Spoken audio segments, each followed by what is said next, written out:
Hello, viewers. I'm SB, And I'm Amabel. and welcome to Amabel Goes to Forex School, a series that was spawned by a conversation that we had recently. I was talking about, I don't even remember what we were talking about, but I mentioned we talk about games and game mechanics a lot, as we are both games people, professionally and otherwise, and I mentioned something about Forex mechanics, and Amabel was like, well, I don't actually know anything about Forex mechanics. I don't play those games. I haven't really had any familiarity.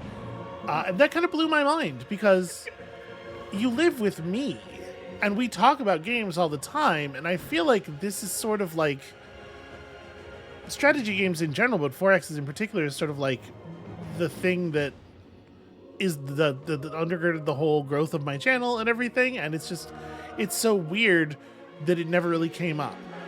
So Yeah, you asked. Go ahead. You've told me about some games, and Yeah. I hear little bits and pieces, but I don't really have the context for it. Yeah. So you started asking me more pointed questions about these games, and I think that there's really no way to answer those questions that's going to be quite as good as just showing you. And I thought that, given the context of this stuff, this might be interesting for other people to be clued in on as well, because you are a board game designer professionally, and some significant portion of that is like historical war games, and there's a lot of sort of like games that you've produced that are in spaces adjacent to the ideas of computer forexes. Yeah. A lot of the games that I've worked on, a lot of it really concerns like historical modeling and simulation. And the thing that's been kind of, from what conversations we have had preliminarily, it's been really amazing to me is how little these mechanisms seem to comport with the idea of modeling something real. Yeah, simulationism is the farthest thing from their minds. There is absolutely no immersion of any kind going on here. It's really something. So a lot of this is just about exploring the mechanics. I've played most of the games that we're going to be playing over the course of this probably very long series before, but it's been some time and my memory is bad. So this is going to be a journey of discovery for Amabel, and a journey of rediscovery to some extent for me. And we're going to be, talking about these things and how they relate to, like, Amabel has so much knowledge that is going to be, I think, so valuable in discussing and picking these things apart. Not just war game design and stuff, but also just like actual knowledge of history, which I have almost none of.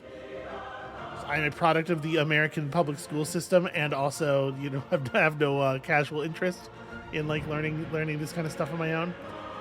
So I think what we're gonna do for this first game is, I kind of sort of remember how to play Civ 6. We're gonna throw it on difficulty 7 of 8. We're gonna do a completely random leader. We'll just leave everything else in kind of default mode for this go. We will play whoever we get, and then we're probably going to play at least a couple games of Civ before we move on to anything else. And I'm thinking that we will try to, in the next game, play a leader who is a leader in Civilization that are very different mechanically from whoever it is we get here. And also maybe turn the difficulty up, maybe. Water, to the great beasts of the Stone Age, to man taking his first upright steps, you have come far. Now begins your greatest quest. From this early cradle of civilization on towards the stars. Great Hammurabi, your word is your law. You live and lead by your code, and will make sure that your empire does too. You see the world as a complex web of alliances, possibilities and risks. Weigh the odds carefully as you build your empire to unite Mesopotamia. Okay, so I kind of forgot about that. That was a big deal in all the marketing and stuff. They got Sean Bean to read all the lead-in text, which I guess tells you something about when these decisions were being made, that Sean Bean was like the big deal. But yeah, so the way the game works is there's a bunch of different civilizations. And there are some features and abilities that are related to the civilization, and then there's also some stuff that is granted by the leader that you've chosen. And for most civilizations, those are kind of the same thing because there's only one leader. But there are some civilizations that have multiple versions of their leader. Like I believe there's a couple different Catherine de Medicis that you could choose. Okay. Or some civilizations have a couple of completely different leaders who just like lift a whole piece of the mechanics out basically and replace it with something else. So this music is so fucking dramatic. I'm gonna click outside of the window just to make that stop happening. The funny thing is, like, the in-game music is not of that tone at all. It is such a bizarre decision that they needed to be so dramatic and so like soaring and loud in the menus. The most exciting part of the game. It sounds like the music you'd have for a trailer. Yeah. Not the music you'd have in the thing. So we got our first feature here, Ninu Ilu Serum. Let me tell you everything I know about the Babylonian Empire and the language spoken therein. Okay. Nothing. It's nothing. That's the joke. That's the whole thing.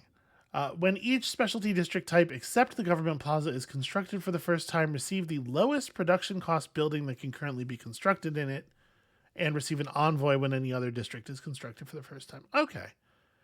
I understand what that means. You will understand what that means eventually. We have a unique land unit, a unique improvement of some kind. This is the way of all of the civilizations in the game. It's like an ability, a land unit, an improvement of some kind. It's either a building or a unique version of a district, and then the thing that the leader grants. So for our purposes, let's just jump in here, and that music will sort of sway out here, and we'll get the real music, which is much more chill and laid back. And here's the basics of the game. You know a little bit about Civilization. You played a Civilization game a little bit at some point. So we got a hex map here. It is, we are told, 4000 BC. Sure. And one of the things that's really important about 4X games, I guess to some extent we have to discuss like what is a 4X game, right? What is the definition of the genre? One of the critical things I would argue is that they have a bunch of different win conditions, right? There's got to be a bunch of different ways to win. It's got to be not necessarily military focused in order to qualify. There's a lot of games that are like 4X adjacent, but in the end are really just about crushing people with armies, the total war, etc. Yeah. Those are not really members of the genre. So what are the ways to win in this game? Is there a simple like victories article? Yeah, okay, here we go. So there's a couple of different ways to win. The domination victory, this is the military one. Capture all of the original civilization capitals, wherever everybody's first city becomes their original capital. There is a science victory in which you have to launch a bunch of stuff into outer space. It is a exoplanet discovery and colonization type victory. So it involves a lot of research, obviously, but it also involves a tremendous amount of production. It's sort of like a civic wonder victory. Okay. There is the culture victory, in which you take cultural dominance over all of the other civilizations on Earth by producing so much tourism. This is the sort of the measure of your cultural force. You produce a certain amount of tourism over top of everybody else. And then there are the sort of the lesser victory types, and there's a religious victory where you make your religion the predominant religion for every major civilization.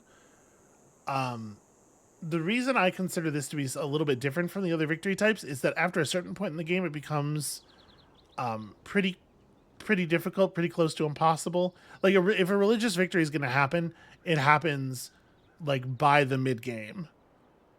And I don't know that that's necessarily true, but it is in my experience. Like I've never seen a religious victory after a certain point in the game.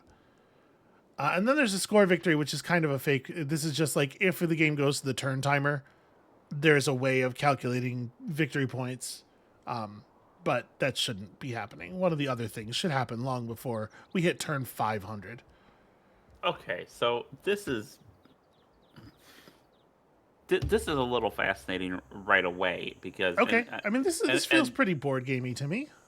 well, yeah, and the viewers are probably gonna be tired by the time we're at the end of this episode of me saying like, "Huh, that's a weird assumption about the way civilizations work." But Well, um, it might be best to just go ahead and discard that kind of thinking right now. This I'm game is not about anything about the real world or how civilizations work. This game I'm has, I might argue, no interest in how civilizations or cultures yeah, actually work. I'm gonna try. I'm gonna try, but it's gonna be hard Okay, because it's it's very, very abstract.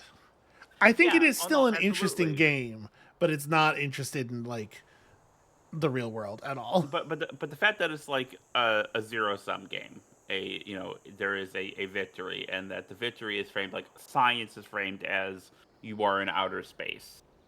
Yeah. It's a very Well, because like it's very like space race vibes, right? Like this is a real yeah, thing. but I mean if you look at like Babylonian civilization, it was a very scienceful civilization, like a lot of, but like because it happened temporally, like at the beginning of civilization, and there isn't really, there hasn't been a continuity of it. I don't know. It's fascinating to me that this is the way it's approached, but I will try to be I will try just I'll try to pretend this is something that doesn't have anything to do with history. Yeah, approach it with your game designer hat. And I mean, like, it is interesting the ways that it does and doesn't really relate to history as well. But I think primarily approach it with your game designer hat on. Okay, so our unique building provides housing and production and gives a bonus food to freshwater tiles. But our city must be built adjacent to a river to build one of these. So we're going to want to start cities near rivers. That's already broadly a thing that's true, of course. Yeah. Our unique unit is actually an ancient era melee unit. It's not super surprising given that we're Babylon. Bonus combat strength against cavalry units. And it has an unusual amount of movement in sight. It's fast and far seeing. This is the thing that's going to be most different. We rolled a kind of a weird one here. Eurekas provide all of the science for technologies, but we only produce half as much science as normal. So when it says Eurekas, what it's talking about is one of the core concepts of the technology trees, because there is the science technology tree and there is also the civics technology tree, which we'll look at in a second, is that many of the technologies on them have these ways of boosting them.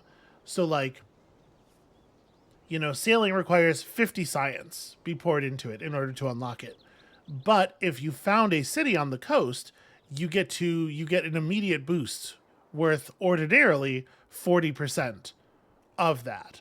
So the things that your civilization does can affect how difficult it is for you to research things and sort of like channel you into particular research paths, which I think is an interesting idea and helps to vary up the early game research strategy. Because in some of the earlier Civ games, there's a solid order. It's just like every game research these things in this order. Okay. I like the mix up here a little bit. So our Eurekas are like incredibly important if I'm understanding that correctly. So we have here a pretty good initial setup, it looks like to me. Now let's just run our initial warrior down here. I do have fast movement and fast combat animations on because otherwise the game just takes forever. So apologies that we're not getting the full glory of the animations.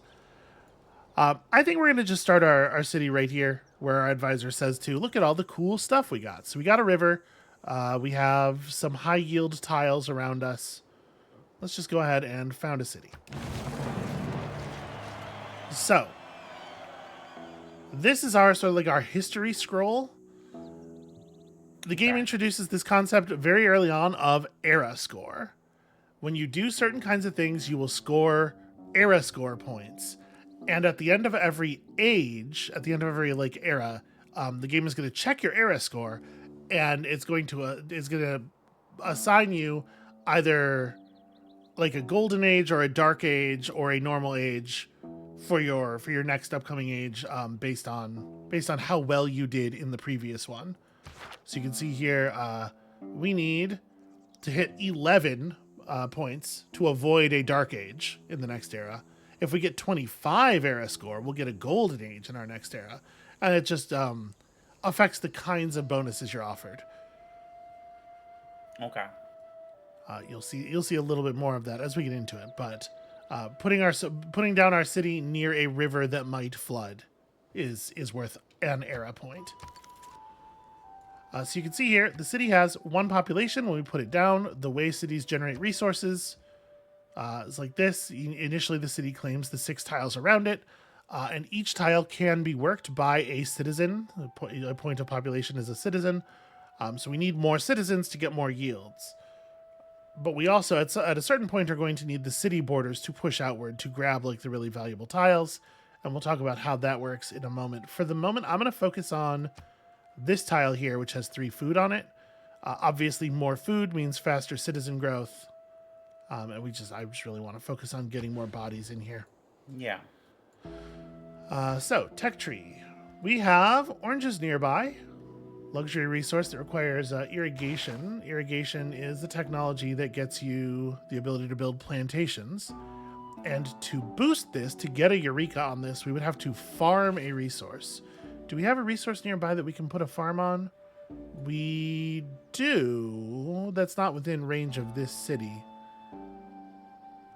There's honey here. Honeybees. That's interesting. I've not seen that before. It's been a while since I've played the game. So we're going to want irrigation. We're going to want it pretty soon. So we probably want to start with pottery. That's going to get access to irrigation and writing. Those are our basic science techs. Obviously, science is a little bit less important for us than it is for others, but it's still going to matter. We're not going to be able to Eureka our way through everything. And each city needs to be producing something. Of course, each gear that the city is producing goes into whatever you're building, and everything has a cost in gears. Let's start with Scout. We're going to need information about the world more than anything else. We have our unique unit. You can see here right away, though. Melee strength 17, movement 3. Honestly, it's not exactly a scout, but maybe we produce one of these, because with 3 movement, it'll do a good enough job of getting information about the world, and also, it'll actually be able to fight.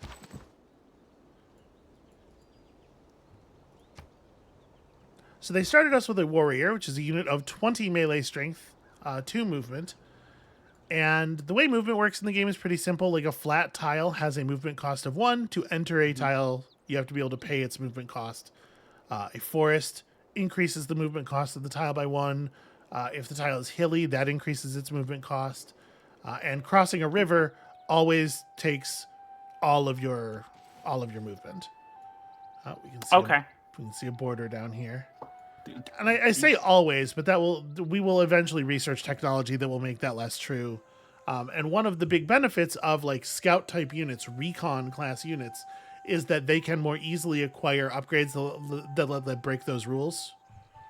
Okay. Yeah, these are very familiar kind of terrain effects. So you can see these the icons on the map here indicate different types of resources. There are 3 kinds of resources that really matter here. There are bonus resources, things like stone and copper, that just add to the yield of the tile and allow you to build certain kinds of improvements on them. Like you can build a mine on copper. Okay. There are luxury resources that allow you to build certain types of improvements on them, like the plantations we're going to build on these oranges. Luxury resources accumulate in your civilization and provide you with bonuses and amenities. Most crucially, we'll talk about amenities a little bit more in a minute.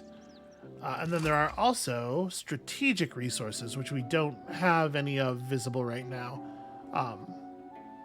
But strategic resources are generally used for your military in some way or another. And they do you can tell which kind of resource something is by the background of the square. You can see bonus resources have this kind of like mustard brown color. luxury resources are kind of purple, but the icon is so large in the square that it's often hard to tell. Okay. So we've met our first city-state. These are non-player civilizations, essentially, that will only ever have one city. The first player to meet them immediately gets an envoy with them, and then there are ways to earn more envoys over time, and the number of envoys you have with each city-state causes it to give you bonuses based on the type that it is. So Candy is a religious city-state. That means that its envoy rewards are faith-based. It's giving us +1 faith in our capital now, and in every shrine building. If we build shrines, they'll have an extra +1 faith on them. And each city-state in the game has a unique bonus that it gives to any player who becomes its suzerain. And to be a suzerain, you have to have at least 3 envoys with the city-state and also have more envoys than any other player. Okay. So this is a whole diplomatic thing. Let me tell you something right now. This is going to get complicated. There's a lot of systems and mechanics in the average 4X game. And we're playing not just Civ 6, but Civ 6 with all the expansions. So there's a lot going on. Okay. I mentioned that part of the reason that I think people are really into this game is that this is in a lot of cases, this is the only game that people are like broadly aware of that is really like this systems heavy and this crunchy. And there are people who just need that, right? They need that in their lives. Yeah. So I have a question, and this again, a lot of these questions might come from not having a basis, a context. So like, are and that's roads exactly a what you're thing? here for. Yes, but not yet. Okay. So when we met the city-state, because we are the first major power to meet them, we got an envoy immediately. And also, they gave us a quest. This would be true whether or not we were the first person to meet them. If we fulfill the quest, we'll get another envoy. You can see as we build up more envoys, the bonuses get bigger. So if we trigger the inspiration for foreign trade, which is in our Civics tech tree, then we will get another envoy with them. So that's what all these notifications are. So this other tech tree, the Civics tree here, you start every game researching the basic concept of code of laws, and that takes a while. So you don't actually have to interact with this for a bit. You're making science decisions right away, but it takes a while for your Civics to really turn on. So it's interesting to me that with this particular Civ, that how they chose to represent Dakota laws was that thing about the districts or whatnot, and not. Yeah, well, like this concept of the code of laws as the basics of the Civics tree has been in the game since launch, and Hammurabi and the Babylonians definitely were not. Okay. So they sort of like pasted this onto an already existing system and couldn't be like, damn it, the code of laws is like a concept that's really associated with Hammurabi in particular. Okay, so we found a barbarian here. This is just a type of people that exists in the world, barbarians. They are also a non-player force, but unlike the city-states, barbarians are exclusively hostile, and they exist just to fuck shit up. Basically, what's going to happen is somewhere in the world there's a barbarian camp tile that is going to periodically produce units. They send out these scouts, and if a scout finds your city and then runs back to the camp to tell the camp where your city is, then they go into like war party mode. They start producing a lot of units and they come at you. So you can fight that by killing the scouts before they get to your city or before they can return with the information or whatever. And scouts are not very good at combat. Okay. Do you want to hear? Do you want to hear a fun fact about barbarians? Sure. So the word barbarian is Greek in origin, and it's basically was their word for anyone who wasn't Greek. Yeah. And where it came from was when they imitated the speech, the language of those other peoples. They would say bar, bar, bar, bar, bar. Sort of a Swedish chef kind of. Yeah, sure. Yeah. So that's where barbarian came from. It's barbarian. Okay. That's a fun fact. I guess it's fun. So our combat unit has a 20 base strength. Their combat unit has a 10 base strength. We are going to deal a bunch of damage to them. You can see at the bottom right of the screen here, it sort of predicts the outcome. There is a little bit of randomness involved in the precise amounts of damage that are dealt to the units. So sometimes you can be surprised, but it's not a huge amount of randomness. In addition, moving up to chase this dude, we have discovered a village, a tribal village. So this is just this is basically the replacement for the concept of like ancient ruins from the earlier Civ games.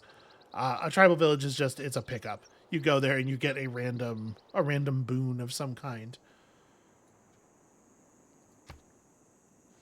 All right, that scout is going to try to flee from us, and he's going to be successful because he's a lot better at moving than we are. But I'm going to follow him for the moment because, yeah, mostly what I'm trying to do is figure out the position of the barbarian camp. Now, if we mouse over this unit here, we can see that the spearman has 25 base strength, plus 6 from standing in ideal terrain. That is, he's defending. If we attacked him, he would be defending on a hill tile, and hills give bonus to defense. And then on top of that, he's in fortified mode. That's what the fact that his unit icon is in a shield shape represents. So he's got an additional 6 power as long as he doesn't move. He's fortified this tile. So we would get totally wrecked. He is so much his combat strength is so much higher than our warriors would be in that case. So we're not going to actually be able to remove this with our warrior, at least not easily. Our civilization, our city here produced enough food to get a second body out. Yes, I do think that is the second tile that should be worked. Very, very focused on food and industry at the beginning of the game. You'll notice the copper tile has more total resources on it, but gold is just not as valuable as food and production in terms of like getting your resource run started. And these games, 4X games in general, are very much, as far as like resources go, they're very much games of self-reinforcing cycles. So small positive differences in the late game turn into huge positive differences. Small positive differences in the early game turn into huge differences in the late game. Yeah. Okay, the scout is running. I am going to actually approach these guys. I don't think they're going to attack us. So we're also on a hill tile. It's a little hard to tell from the terrain. You can see the sort of like the contouring is pretty gentle. Once you've played enough of the game, it's easy to tell from the yields what's going on with the tiles. Like these are grasslands, and by default they produce 2 food. So the fact that these are 2 food and 1 production indicates that they're a hill because the hill gives a bonus production. Okay. These guys aren't going to attack us, and they would do a pretty bad job of it if they did, because they would lose a lot of those bonuses of theirs that are dependent on standing still on that hill tile. So we will have time to heal up and summon reinforcements and whatnot. And we are in fact going to take a moment and just fortify until healed. So any unit can just, or any melee unit can just fortify in its space, gaining that bonus combat strength as long as it stays on defense in that space. And if a unit is wounded and it fortifies, then it will heal over time as long as it stays fortified. That effect is dramatically increased if you are in a friendly city when you do it. But, you can heal in the field as well. Big era score bonus for using one of your unique things for the first time. So we made our unique unit. Who but Babylon could create the Sabum Kibitutum?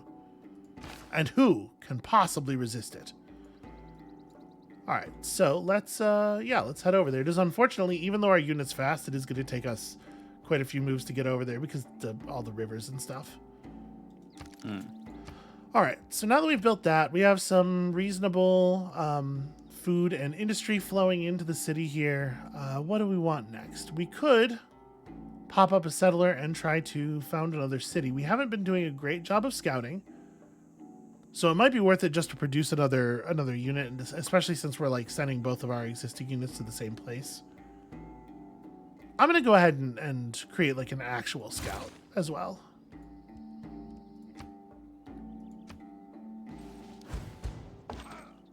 Okay, well that's inconvenient. More barbarians are coming from the other side. We might want to change our plan just a little bit here. So I'm going to have our Sebum run over and block this guy so that he doesn't find our city. And our warrior's back at full health, so we're just going to take this kind of crummy attack. They take some damage, we take quite a bit more damage, but I believe they still will not come after us. They want to maintain their camp, and we can just heal up, and I don't believe barbarians heal, if I remember the mechanics of this game correctly. Yeah, you can see they're just sitting there. So I'm just going to heal up and then attack them again when we're at full health, and we will wear them down slowly if we have to. Meanwhile, we've caught this scout out in the open and can definitely just have at him. We're not doing as much. We're not winning that battle by as much as we would like because he is on a hill tile, and so he's getting a little defensive bonus. But basically the entirety of the combat system here is based on this. Yosemite Valley to me is always a sunrise, a glitter of green and golden wonder in a vast edifice of stone and space. So we've discovered a natural wonder, and each natural wonder has an accompanying historical quote. So this is a 2-tile mountain that provides +1 gold, +1 food, and +1 science to all of the adjacent tiles, in addition I don't to believe in astrology. their normal yields. I'm a Sagittarius, and we're skeptical. And that finding a natural wonder is the boost, is the eureka for astrology. So it has immediately unlocked astrology for us.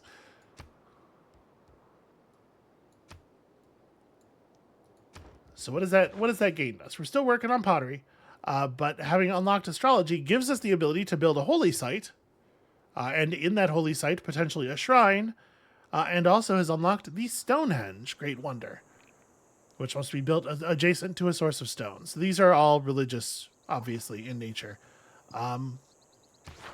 We might build a holy site. We might build an early holy site. That could happen. We're kind of working on something right now, though. We'll revisit this in a moment. And of course, there is an era score bonus for finding a natural wonder, and a bigger era score bonus for being the first civilization in the world to find that natural wonder. Okay.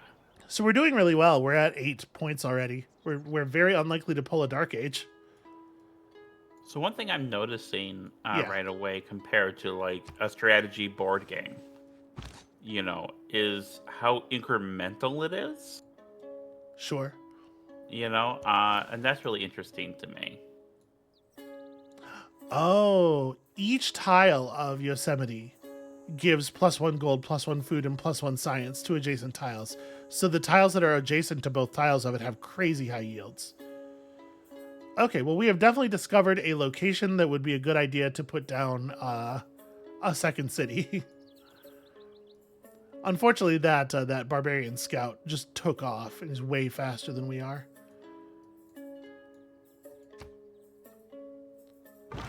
I mean, I say unfortunately, he did go away from our city, so I guess in that sense, that's a total win.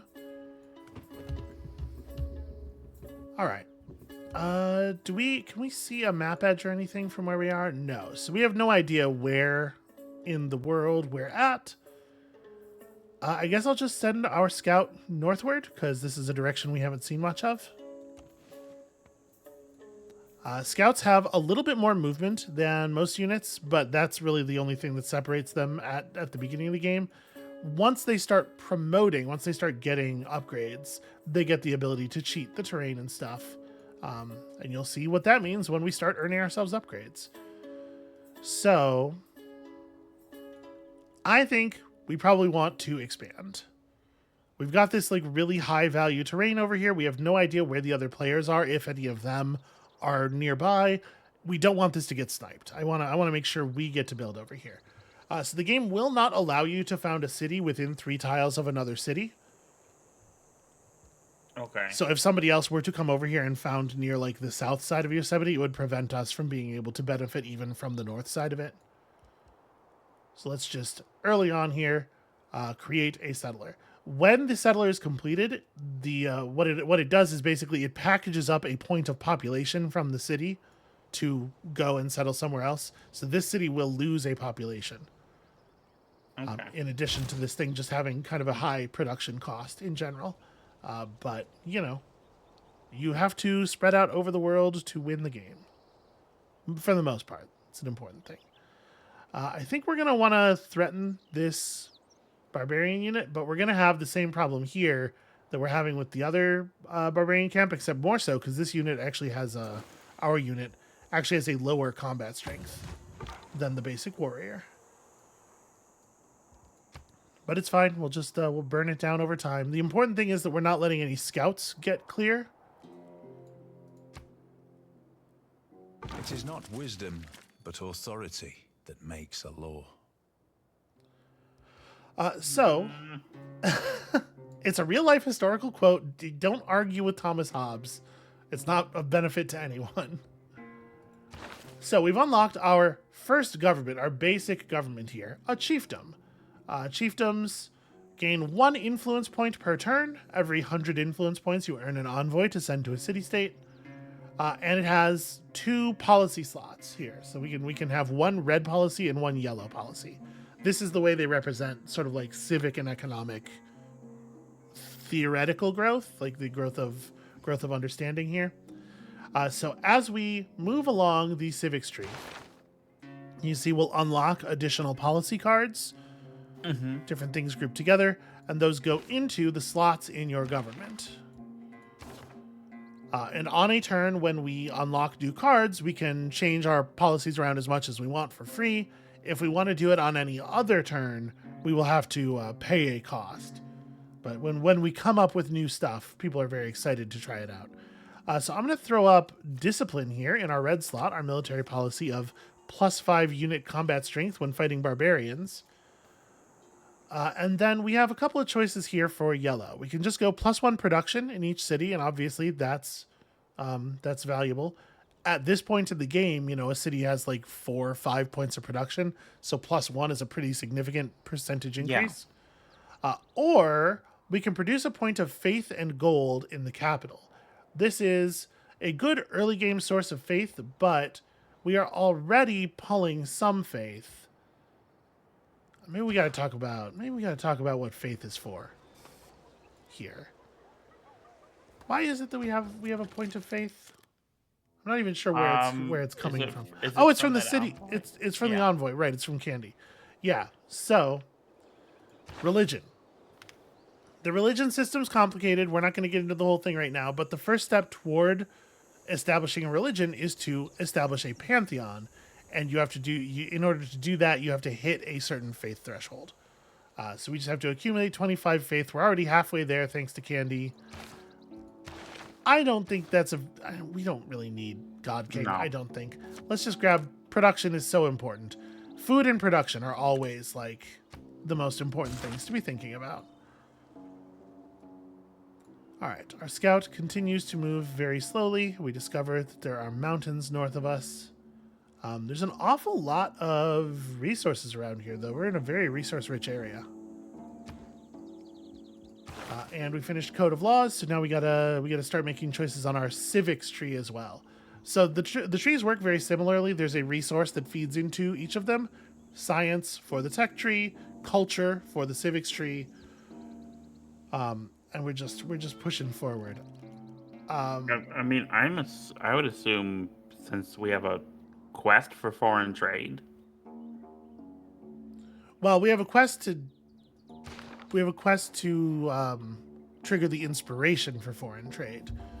Okay, that's different. Actually, researching foreign trade will prevent us from doing that, right? We have to. Oh, okay. To boost this, we discover a second continent. Okay, and then the power went out. Apologies for the jump cut there. We lost. Yeah, the whole apartment went dark for a couple of seconds. You know what it is? It's the man. It's Sid Meier trying to prevent this information from getting out to the masses.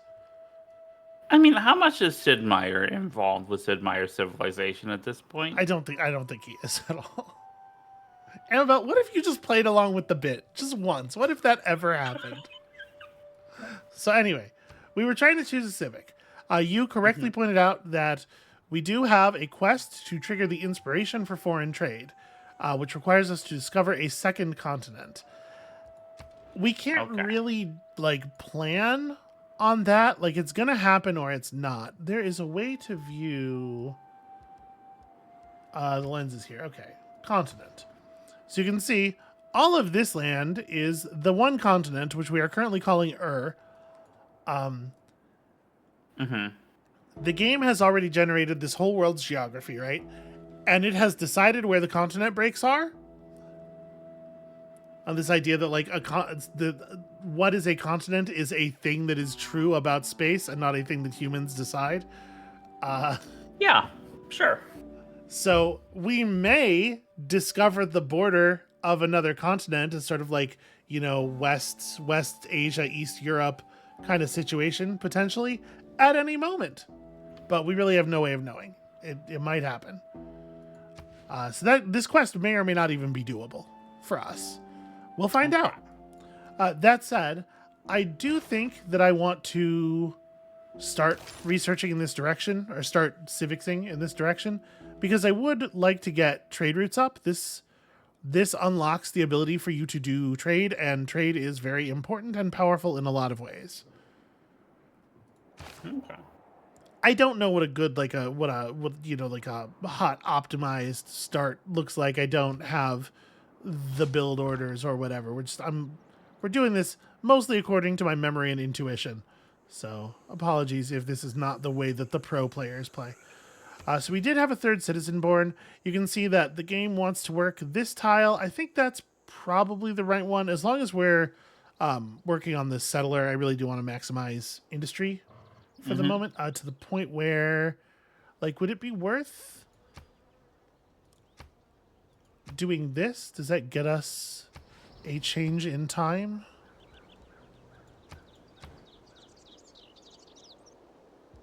See, it still says 7 turns here, but I'm not confident that these numbers actually updated. Let me try reassigning one more time here. So if I take this off and I lock this, yeah, see, it doesn't change the numbers at all, but you would expect one of them to, because we're going from 3 food per turn to 1 food per turn here, I would expect that to change. Well, whatever. We'll leave it like that then. Okay, we have discovered that this curtain of mountains is relatively complete. And unfortunately, the barbarian camp is starting to produce more units. So they've made a slinger, the first ranged unit that we've seen so far this game. And that is going to be a little bit of a pain for us. Oh, it's not actually going to... I thought for sure it was going to move over here and start attacking our warrior. Well, I guess if it's going to just leave, that it's not such a pain for us. And we're just going to keep hacking at this spearman and then healing up and doing that over and over. So a slinger is a ranged unit. It gets to safely, without retaliation, attack an adjacent unit. And the compensation for that is that its combat strength is quite low. And so we could just rush it with our scout and potentially defeat it. Let's get our scout over here and maybe be in position to do that. I wanted to wait to claim this tribal village until we had a scout, because picking up tribal villages and like discovering natural wonders and stuff, basically exploration type tasks, are how recon class units generate XP. They do still get XP from combat, but they get much larger amounts of XP from doing this sort of stuff. No man ever wetted clay and then left it, as if there would be bricks by chance and fortune. The quotes are a little arbitrary. They're very, yeah, they're... So we have very poor science output, and there are some things that can't be boosted, or some things where the boost is going to be difficult or illogical for us to get. So we're going to have to think real hard about that stuff. As far as irrigation goes and our ability to farm a resource, when we put down our second city, we're going to do so pretty close to this wheat. So I think that may be how we get irrigation, is by putting down a farm on this wheat. Okay. There actually aren't farmable resources very close to Babylon at all. So I didn't really talk about this. The way tiles are gained is based on the city's culture output. You can see it has a sort of a natural growth algorithm. Every X amount of culture, it will grab a new tile. We can purchase tiles straight up with gold, but they get more expensive the further out you go. You can see The ones in the second ring are 50 gold. The ones in the ring around that are 80 gold. So we could buy our way out to this tile for 130 gold and then just farm this rice. But we're already building the settler for I think this will work out. All right, so you're at full. We're going to do the same thing down here that we're doing with the warrior, where we just pick at them over time. And that they just gave us XP in addition to the scout getting XP for picking up a village. So that scout just gained an entire level and is available for promotion next turn. Also, you meet a tribal village. You get some era score. And also a cute picture of a dog. Yay. Yay. Let's just fortify until healed. And so we're not working on irrigation. We'll get writing for free immediately when we meet another civilization. Do we have much mining we need to do? We do. Yeah, we have some. Let's research mining. This is kind of an odd thing where we're like intentionally trying not to research things that we think will boost because it's effectively wasted research time. It's not usually how the game is played. Yeah. But, that's part of what's interesting about these games is the asymmetricality of the factions and the way that it leads you to play the game in different ways under different circumstances. Oh, I forgot to promote. You can only promote a unit when it still has its movement. There's even a notification here. It's like, hey, do the thing. So, when a unit has enough XP to level up, you get to pick a promotion from its promotion tree. You got to pick one of the top things at first, and then obviously those unlock the things as you go down the dotted lines. So each different class of units has a different upgrade tree like this. Yeah. Did you have some thoughts about that? No. Okay. There was a sound. I couldn't tell if it was related. So we have some hilly terrain, but we also there's a lot of trees around us here. So I think faster movement in woods and rainforest terrain. What this actually does is it removes the movement modifier from woods and rainforests, allowing us to treat them as though they're just like open field, which obviously is pretty strong. Promoting takes the unit's whole turn. It also, though we didn't get to see it here, it also will heal the unit for 50 points of health. Okay. Okay, the slingers are having at us. If we were to attack them in this situation, it would go pretty badly for us. First of all, we are a damaged unit now, as if you're not at full health, you suffer a combat strength penalty. Also, they have great defensive terrain, and we'd be attacking a melee across a river, which is a real no-no. So I think what we're going to do is just make it so that we're not attacking across a river anymore. You can see the slinger does low enough damage that we will actually be a threat to them next turn. Okay. And yeah, things continue apace. We're playing a very slow game here. Okay, for some reason, the barbarians in that camp got excited and came at us, and we're here defending on this hill, and they totally got murdered. So we're just going to clear the camp. Clearing a barbarian camp is the thing that boosts the military tradition civic. Also, we got a little bit of gold for doing so. They had stuff. We stole all of their, boom boxes and whatever it was that they had in there. Yeah. I think let's just... Wow, actually, this could leave us really low on HP. Maybe what we do is just run around them. Wow, this area is very resource-rich. And clearing a barbarian camp that is a threat to our civilization, that's certainly worth some era score. Our warrior also is ready to promote in a second here. And unfortunately, our unique unit is maybe getting mobbed a little bit. So let's go ahead and take this promotion. Bonus combat strength, defending against ranged attacks, so like shield up versus just hit everybody harder all the time. Seems like a winner.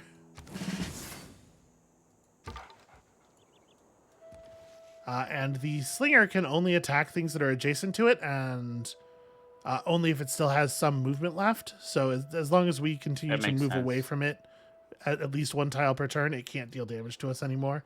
we will just lose it and we will find a place to heal up later. So I'm pretty sure we want to stick to the plan here. It's a little risky. So there's a couple of different kinds of units in Civilization. Combat units, military units, have this like sort of inverted teardrop shape on their unit card, their unit icon. Mm-hmm. Civilian units have this sort of rounded triangle instead. Each tile can hold up to 1 unit of each type. If a civilian unit gets moved onto by a military unit that has a different owner, the military unit takes control of it. So if our settler gets grabbed by a barbarian, it would be bad. It would be a terrible waste of all of the resources that we just put into making it. But also, this is such a valuable city location. I mean, I'm not going to not go for it. Let's just continue to fortify.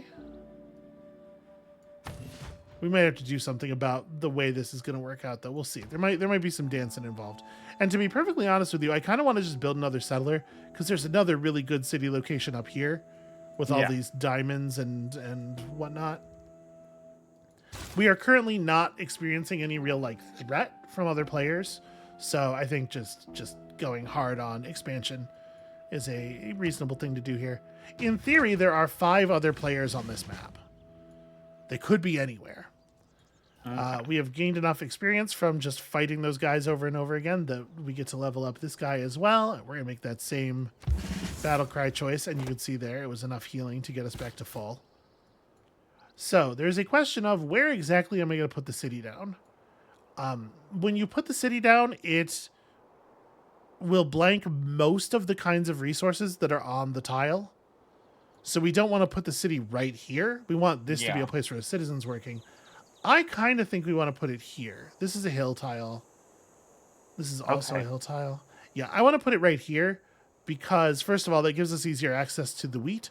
But secondly, it means that there is a water tile within 3 spaces of the city capital, and there's a very good reason to care about that. Okay. That will become clear later. So we could explore some more space with our warrior. We could send our warrior over here to help with the combat, but honestly, it seems like the uniques got it under control. I'm just going to use the warrior to scout some.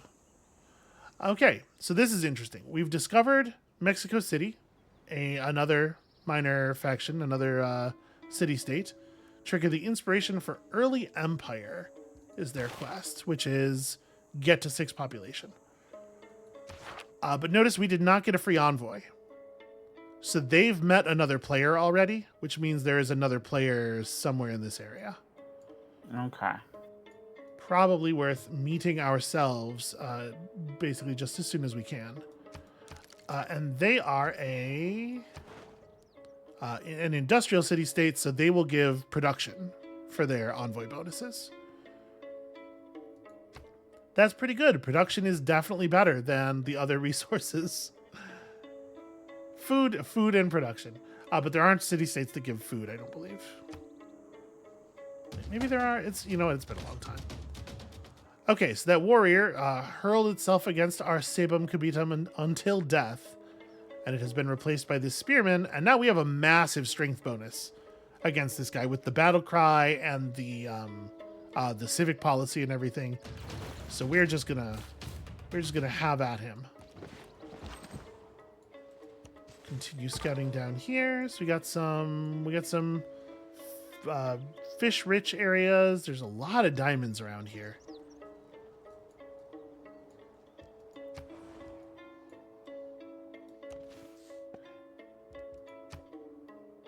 I have no idea where. Actually, we might be able to tell who it is. Nope. Influenced by two civilizations, but they're both marked as unmet player. We do not get to get that information early.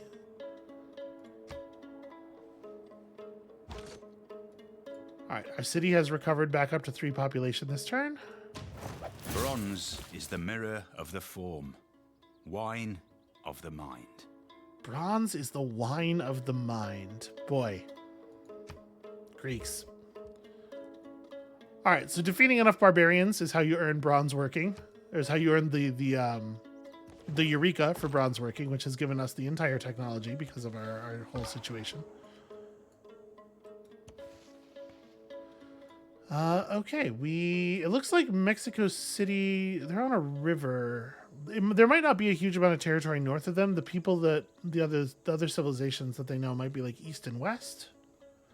We have here our first strategic resource, iron, with a red backgrounded square.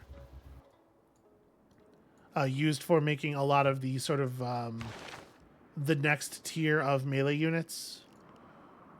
Swordsmen require iron. Men-at-arms require iron. Pikemen do not. Pikemen are the non-strategic resource unit of the sort of early medieval era. Okay. We'll get there. It's a thing to pay attention to, but it's worth making note of where the iron is and trying to have some access to it. And you can see we have handily crossed the threshold for the Dark Age. We're clear of a Dark Age, and now the bar around our circle is filling gold. If we get to 25 era points, our next era will be a Golden Age. All right. This is where I want to found this city. It will remove the woods on this tile. That's true. It will do that. All right. New city within 2 tiles of a natural wonder. That's a bonus to era score. There are so many things that give bonus era score. And part of doing a good job is just remembering them. I don't know if there even is a comprehensive list in the game. There might be. We've discovered another tribal village over here. It does not seem like there's another player. You know what? Candy, are you... No, you are still only influenced by us. So my guess is there's not another player in this direction. We might have a lot of land to expand to over here.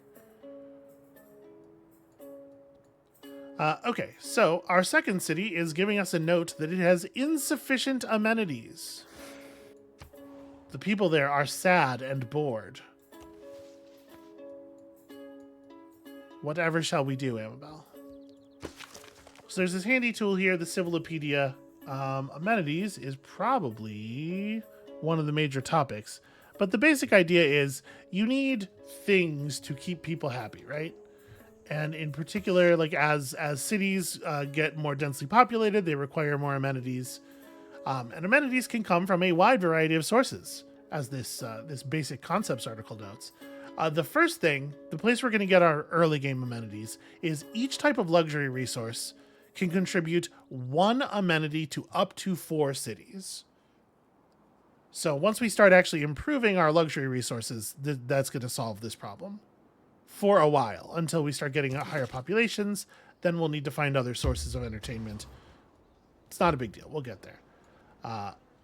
We have also received a notification that new barbarians have moved into a nearby region. New camp spawn here.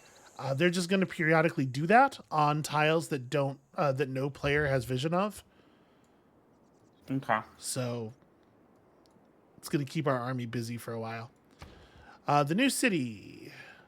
So obviously, our first citizen has a really rad tile to work on. And I think actually I'm going to lock to this tile first. Just, again, it's a food thing, right? We just want to have people faster. You can see this still reads 12 turns to the next citizen, but the actual city panel down here did update properly and only reads 9 turns until growth. So we have very, very low production in the new city, and it's going to take us forever to produce anything. I'm just going to set this to make a builder. We'll need a builder eventually. So is this a common thing in Vorax games? These things where you start a thing going and you'll get it so many turns hence, whether it's the research or the unit building. Yeah, well, what it is it's spending our resources, right? So the idea is you put something in the build queue, and like this settler costs whatever it is, 200 production or whatever, 110 production. And then every turn, at the beginning of the turn, the city gathers all of the gears that it's producing, and it pours them into the pile. And once the pile has reached 110 gears in size, then you get your thing. Similarly, we say like, I want to research mining. Every turn, 2.3 science is put into the mining pile, and when the amount of science equals the size that the pile needs to be, then you get your mining. Okay. That is entirely standard. That is, you're going to see that in every game we play for this. Okay. However, we can also rush purchase items with gold. This is the primary use of gold in this game, is to rush stuff out. So the fact is, although we are producing a builder here, we also need a builder earlier than that guy's going to finish. 14 turns. So we're going to spend 200 gold and just create a builder out of pure economics. I didn't hear any oohs or ahs, but I'm just going to assume you're impressed. Oh. Ah. Thank you. Ooh. Yes, we don't have enough amenities. Pluralized. Okay. We don't have enough amenities in Der Kurigalzu. We also don't have enough housing. Housing is a problem. We didn't run across this issue in Babylon because... Can I see the list of things in Babylon? In your original city, you get a free building called the Palace that gives you some bonus housing and some bonus amenities, and basically it's just like the kickstart for your whole civilization. Future cities do not get such free building, and so we have some problems.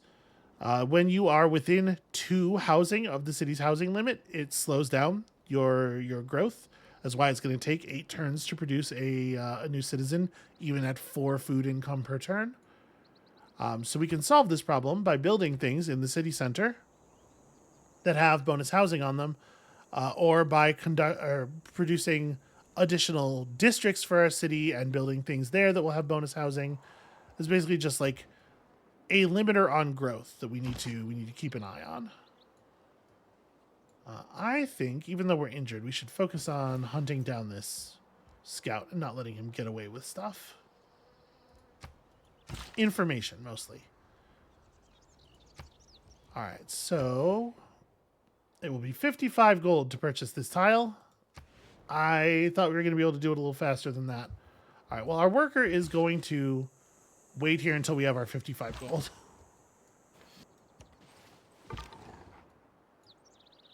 And you know what? Our scout can take out this barbarian scout real quick, even though we're really badly injured. He's even worse injured.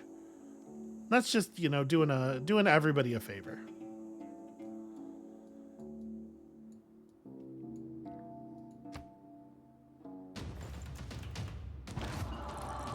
Okay, that scout is down. Before we really do anything else, I want to touch this and figure out what bonus are we getting from this village. We gained a population. Okay, just the people from the village moved into the capital. That's handy. Also, era points for interacting with a tribal village. And a cool picture of a dog. Okay, so we hit... Is a dog a technology? No, you start the game with dogs. Your scout units automatically have cool dogs. Okay. Also, look at all the barbarians that showed up. They're really pissed off that we killed that scout. But before we do anything else here, we hit the 25 faith threshold. It's time to choose a pantheon for our people. So a pantheon is a pretty small bonus that functions as sort of like the foundation of your religion. You can see there's a lot of them, and they're different, and they all kind of have different vibes. Generally speaking, these are things you wanna tailor this to your starting position. So, holy site districts get bonus faiths from tundra tiles. We don't have any of that around here, nor deserts really. Cities that put a holy site adjacent to a river get some bonuses. That's good for us because obviously we're motivated to build adjacent to rivers in most cases. We didn't here, but we did that for a particular reason. Yeah. Bonus to classical and ancient era wonders, etc., etc. I'm just going to fast forward this. We don't want to read all of these, and I know basically what they do. There is one that gives bonus culture to plantations. We are going to have quite a few plantations. We have a bunch of like citrus and cotton around.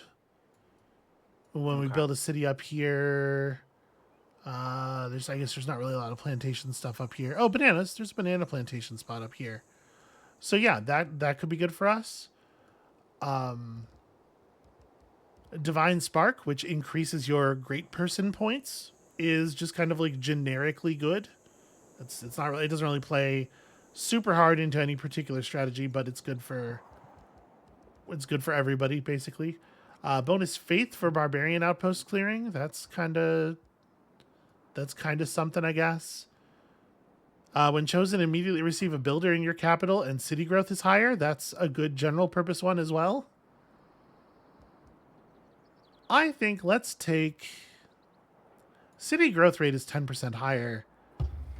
It's hard for me to like really get a sense of how many extra bodies that's going to be over the course of the long game. Yeah. Let's go Divine Spark actually, for reasons that will become clear a little bit later. Reasons having to do with great scientists. So, whenever we are producing great person points from a holy site, a campus with a library, or a theater square with an amphitheater, we will get one additional such point. That is a powerful bonus. And getting a Pantheon has boosted our mysticism, giving us a little bit of free progress toward mysticism. Okay, you are in position, but we don't quite have the resources for you yet. You're just going to keep scouting around down here. And this unit is, of course, going to be in charge of murdering this barbarian camp. I think we're going to stop and fortify until healed right here. I think we can police incoming scouts very effectively from that position. And you just need to run away from the barbarians in a kind of a general getting away kind of way. All right, it does look like we're probably not going to be discovering a second continent, sadly. So that quest is likely to go unfulfilled. This one, triggering an inspiration for early empire, just requires us to have 6 population total, and we're already at 5. Okay. That one is going to happen for sure. New barbarians have spawned on a tile that we are aware of. That's a little inconvenient because those guys could definitely get to the capital. All right, we have enough money to buy this tile. We're going to buy this tile, and then we are immediately going to place a farm down on it, which provides half a point of housing and also +1 food. Thousands have lived without love. And it boosts irrigation. Not one without water. And boosting irrigation means we get the whole technology immediately for free, so we'll be able to build a plantation on these oranges, and that's going to deal with some of our amenity problems. So building tile improvements like this is another way of getting some housing, as you can see there. Our warrior is discovering tundra tiles. So this gives us a good idea that we are headed toward, we can see the map edge now. Gives us a sense of where we are in the world. Most of the world map is to our north. Just going to let the city-states units get between us and the barbarians. Okay, and they're fighting. Who deserves more credit than the wife of a coal miner? Yeah, you tell him, Sean Bean.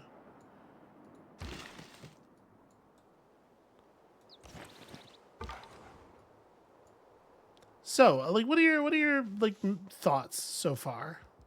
I can't believe we haven't met any other players yet. So it's The So rising world of waters dark and Sorry. deep. One from the void and formless infinite. We discovered another natural wonder. Provides faith, food, and production. Okay. So I find it so there's the part of me as I have like 2 game designer brains essentially. Okay. There's the game designer brain that's like, oh, look at this mechanical structure, and it's really interesting to me the way and obvious, I suppose, in a way, the way this is different from like a board game, where with a board game generally you want a certain efficiency between player action and what happens. Yeah. So you don't have 500 turns in a board game, and you don't have things that are done this incrementally for games of this scale. You see it a lot more often in like, I don't know, like battle games where you're moving all these little guys and doing all these little moves Yeah. that in aggregate create your move for the turn. Um, so that's interesting to me because this is something that you could do with a with a computer that you couldn't really do as much with a board game. So there's that part of my brain, and then there also is the part of my brain where the purpose of the mechanism, the purpose of the design, is to model something or make an argument. And I know that's not what they're trying to do here. So it's fascinating to me the ways in which there's just a fundamental difference in philosophy. Yeah. So like And the idea of the purpose of a game is to model something or make an argument is not something I think necessarily is the case for most game designers, most board game designers. Like if you think about like what we consider Euro games, right? A lot of them are they're just trying to create like a mechanical thing to play with, right? And it's often the case that like the theme is tacked on, or it's so almost irrelevant to what's going on. Yeah, so I'm trying to reframe that less as what are they doing here, and more as, that's an interesting way to approach it. That's an interesting way to, Yeah. So we met a third city-state, which has provided a boost to political philosophy. This is another city-state where we are the first person to meet them, so we got a free envoy. Mm-hmm. They are a trade-type city-state, so they produce extra gold for us. And they've given us a quest for training a galley. That's a thing that's going to be tricky for us to do, given that we don't have access to water, really. But it's fine. They're already giving us the gold. We don't care that much about the quest. Also, I twitched and accidentally moved our worker off of the tile he's supposed to go to, so it's fine. We'll just move him back. There's not an undo button for this, is there? Well, like movement changes things. You see new tiles, you get information. To undo a unit move would be potentially a little unfair.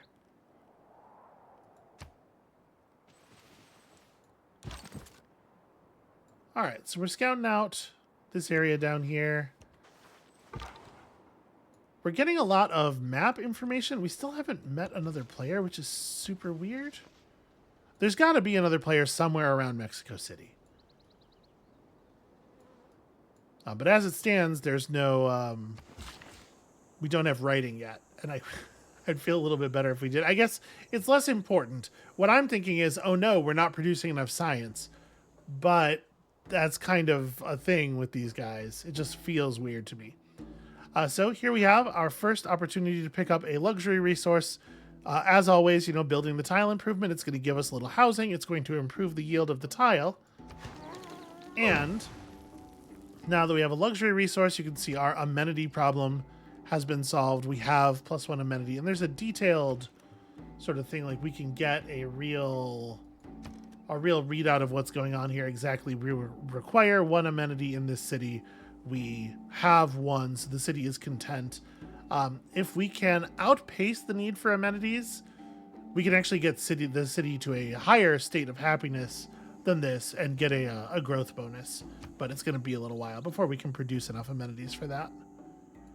How many turns are left in the era? Do we have a... So the end of the era is not a particular turn value. It's caused by players. Okay. So you can see here, the technology and civics trees are broken into different eras, right? There's these bands. So like we're still in the ancient era right now. But when somebody researches the first classical era tech or gains the first classical era civic, that will start, I believe, a 10-turn counter. And at the end of that 10 turns, everybody moves into the next era simultaneously.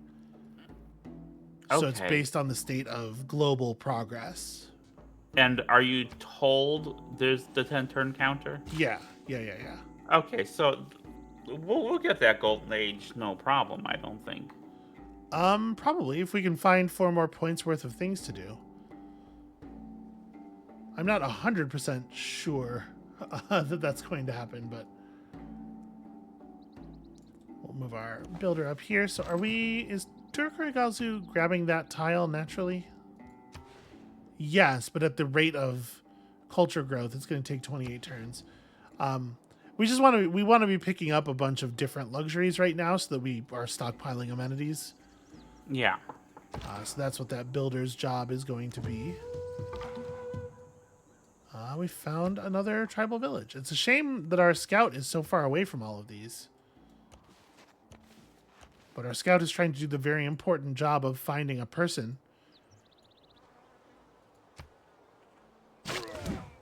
Okay, the barbarian camp got cleared without our help. We hit 6 population in our empire, so we got that early empire That's boost. the positive aspect of trade, I suppose. The world gets stirred up together. We finished researching a civic. We got a quest completion because of the fact that we got that other boost. And so, like, this is definitely a place where board game design and video game design differ quite a bit, right? You could just have 10,000 tiny systems that require 1 billion checks per turn in a video game because you have a referee who will just keep track of all that stuff for you. Yeah. We're getting to the point of the game where we're not really doing a lot of barbarian combat anymore, but we also kind of don't have another red policy card that is interesting. I guess we could like put up survey, and if our scout discovers some cool stuff, he can level up faster. We're certainly not producing any naval units. Yeah. And we don't have any like really interesting yellow cards yet either. We're just very low on policy cards for the moment. So we're going to continue civicsing along here. Where we are ultimately going, this sort of like short-term goal is political philosophy here. Because political philosophy is going to open up a couple of basic government types to us that have more slots in them. And also it's our first source of green cards, which are our diplomatic type policies. Generally speaking, it's a very useful thing to have. It requires us to unlock both of these first. So early empire is going to give us some increased ability to produce settlers. It's going to give us our first casus belli, because the war system in this game is a little complicated. It's going to give us a governor title. It's going to give us so much stuff that we're going to be explaining in the next episode. So many things. For right now, I'm just going to keep running for that cotton. Okay, we got a free scout from that village. That village turned into a man with a dog, which I suppose is sort of strange. And still nobody. It's so quiet up here. And so we now have room for a trade route. We don't actually have any trade units, but we could, in theory, have a trade route now. And we will expand our ability to have trade routes as we continue to tech up here. So I think what I want to do is put this city down and then end the episode on that. Okay. And I guess our warrior can just explore out to the edge of the map here. There's not really anything else. We're not being threatened very much. Sometimes you really need your early game military units as defense against, predatory other players and stuff. This game, we just kind of spawned off on our own. Okay, so Babylon has completed building a couple of settlers, and we have some options here. We have access to a district, and if you would like to see a religion in action, we could try to found a religion for this game by building a holy site here and then pushing on that a little bit. We could try to build a wonder. Each of these things is a thing that can only exist once in the world, and they give, powerful effects. The Great Bath gives a whole bunch of housing and some amenities. Floodplain tiles along the river containing the Great Bath are immune to flood damage. That's interesting. Stonehenge basically just gives you a religion. It gives you a free Great Prophet, and the purpose of Great Prophets is to found a religion. Must be adjacent to stone and on flat land, so we actually can't do that in our home city. Although I guess if we bought this tile, we could put a Stonehenge there. Increases growth by 15% in all cities. You know what? Let's build ourselves a holy site. Let's get a religion.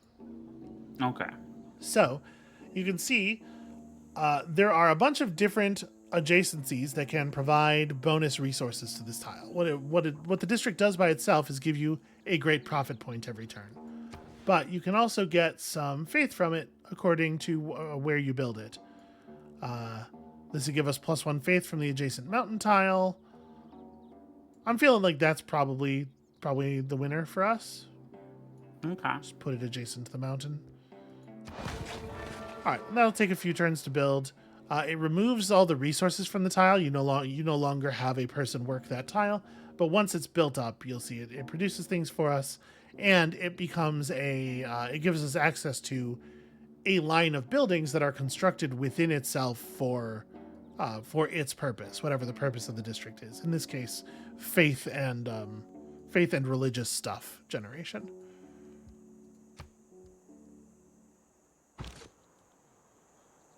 Okay, I don't think we need anybody else scouting the south. I think that's pretty under control. So let's have you come back up here and scout this way. Our settler can continue moving over there. So builders have a limited number of charges. You can only make so many improvements with a single unit of builders. So it's important that we don't spend this builder on anything other than getting ourselves a new luxury. It is, at this time, not really valuable for us to have multiple copies of Citrus, because each luxury can only contribute amenities to your civilization once. But once we have like other players, potentially, Au nom du peuple canadien, bienvenue. like that. Je suis le Premier ministre Laurier. Once there are other players for us to trade with, we may be able to trade them amenities they don't have any copies of, and they'll value those for the amenities. It's an honor to meet you. Come visit our capital. Yes, sure. I would love to sample your hospitality. All you have to do is cross out the wrong words. So that's given us writing. Because we met him near his city, we've gotten a little bit of information, and now we have a whole set of diplomatic whatever. We're going to talk about all this stuff next time. For now, I'm just going to send a delegation with a gift of gold for this power. I believe it is a rule, if you send a delegation on the first turn that you meet another player, absent any other negative diplomatic modifiers, they always accept it. Okay. And having sent a one of those gives us a little bit of diplomatic visibility. We learn more about them. We start to be able to understand what drives their behavior. Over the course of the game, we will acquire more ways to get visibility onto them, and thus, more of an idea of like who they're making friends with, who they're making war with, who they have problems with, what they're thinking, what their agendas are. Each of the AI players has you can see we have to reach access level open to see his first hidden agenda. We can actually get the governing principles of this particular AI this game, and obviously these are semi-randomized from game to game. Okay. Which I think is nice. I think that's a cool way to implement that, so that it doesn't feel like it feels like you have levers to pull with the AI. It's not just like a black box where they're doing whatever they feel like doing. Where is this scout coming from? I wonder, something ain't right. Why was there a scout in this tile? Because that's where he came from, right? Yeah. I believe that scout can capture our civilian units, so I'm a little concerned about that. But we do have a guy right here ready to interfere. We'll see. We might have to do a little bit of dancing there. And we've discovered another tribal village. A couple of tribal villages.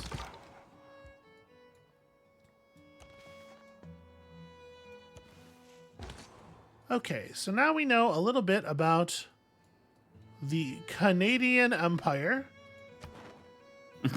And that means we can tell that this is one of the other players that is influencing Mexico City. There must be another player nearby still. There is definitely some stuff we're not going to get into this episode about, like, I don't know. This game has a complicated I am fond of history with colonialism and the way that it interprets colonialism and what it thinks of colonialism that we're just, like I said, we just don't have time for it right this second. But it's going to come up. Don't worry. Okay. I was wondering. All right, I am going to just go ahead and build this plantation. Ordinarily, this would be pretty dangerous because our worker might get captured, but this is his last charge. He will simply cease to be when I press that button. We've improved enough tiles now to get a boost toward craftsmanship. And as you can see, that has made that tile worth an awful lot of gold. And I think we're going to be okay. I think our settler is going to get away. You're also good. Okay, there was just 20 faith in that village. They gave us their religious artifacts or something. You're also heading toward such a village. We're starting to have kind of a lot of military units spread all over the place. Okay. Unfortunately, it seems very unlikely that we're going to get that because there is another player unit right next to it. Turtles. Look at the adorable turtles in the reef. Okay, so we finished our technology. Boosting archery would require us to kill a unit with a slinger. We haven't really had an opportunity to do that. We are about to found a city on the coast, so we're going to get sailing for free. We might actually have to hard research archery. That's fine. You know, we're getting some tech relatively slowly, but it's paid off by the fact that we've gotten so much free stuff. And this right here is going to be the 25th point of era score. The villagers share the secrets of their well-organized community. Okay, so we are guaranteed a golden age on the era change, which is cool and useful. Barbarians are threatening the city of Babylon, but we are prepared to do great bodily harm to them. Oh, right, we were building a worker here. I totally forgot about that. We should go and get those bees. Let's go and build an improvement on those bees. Oh, interestingly, Canada didn't take that village for whatever reason. We've gotten ourselves another civics boost. Okay, so this city also could produce a district. You know what? We're gonna build a trader here. We should get our trade route running as a thing that is worth expending some time to do.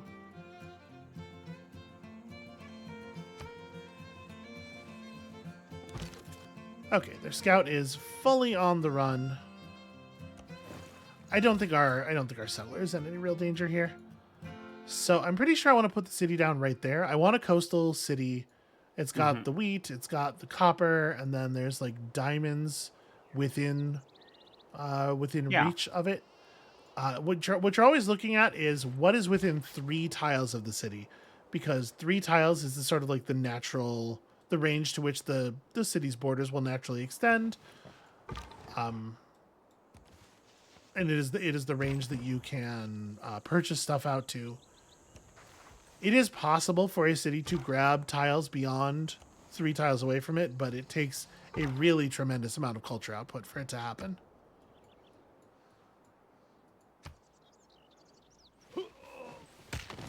Okay, city-state units are dealing with the barbarians for us. I'm just going to go have a look and make sure there's nothing going on in that tile.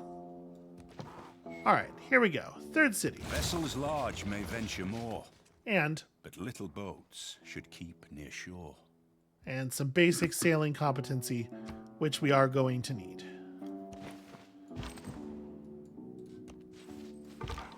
Let's wrap up the rest of the stuff for the turn. We'll just investigate the shape of Canada real quick here. Wow, another village. I have to say, this feels like a pretty lucky start to me. Yeah. This is going really, really smoothly. I suppose a builder. Yeah, and we have some decent tiles here. A couple of 2 food, 2 industry tiles to start with, which is pretty rad. So that city will develop quickly. We'll get stuff going with that. The trader is actually going to help a bunch too in ways that you will see and understand shortly. But maybe that's where we should call it for today. That got away from me a little bit. This is the thing about these games. It's very easy to go, I'll play until this next little objective. One more little thing. One more turn. There are a lot of just one more turn jokes, not just in the Civilization like community, but actually baked into the game itself at this point. Like if you hover over the next turn button, sometimes it's just one more turn, and you know they know what they have here. It is a little addictive, and so that's why this episode is so long. But they're not all going to be this long, is my point. When you come back next time, we're going to delve into some more diplomatic stuff, what the religious systems look like on a deeper level. There's so much game left, Amabel. Are you overwhelmed yet? No, I'm not. I kind of knew it was going to be this. So I'm not super, okay. And I'm looking forward to seeing the religious stuff because I know the designer of the religious stuff, maybe like the lead designer for the game, has designed board games about religion. Okay. So I want to see how that approach differs or is similar. Interesting supplemental material. I might see if I can figure out a way for us to have a look at those games. Anyway, so yeah, come back next time for that stuff, and we'll see you then.